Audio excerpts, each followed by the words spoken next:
كيفكن؟ شو الأخبار؟ بتمنى تكونوا مناح.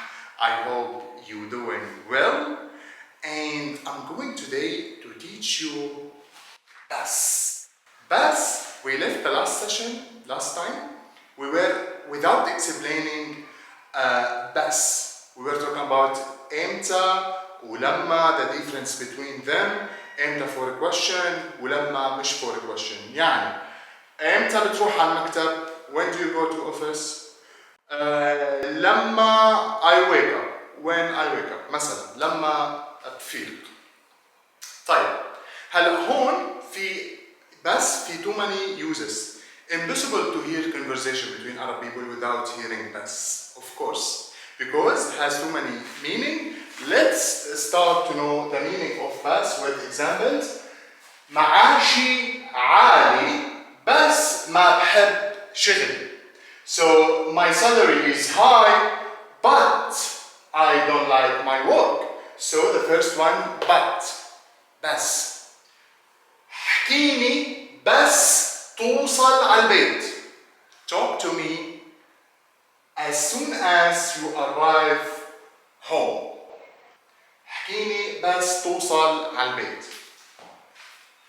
روق عم نمزح معك بس.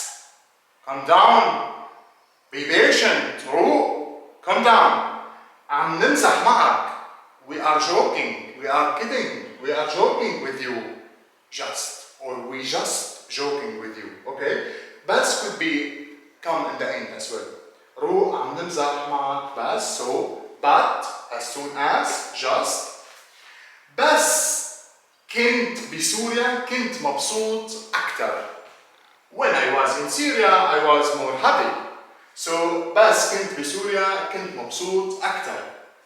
عندي ابن عم واحد بس. I have only one cousin. Okay.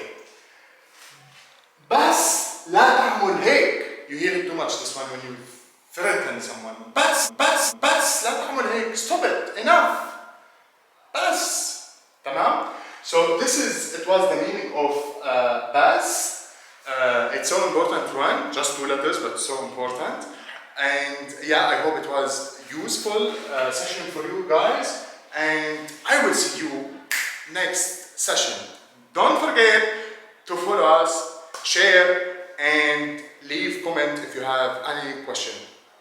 حبكم كتير. سامر من يلا عربي. باي باي.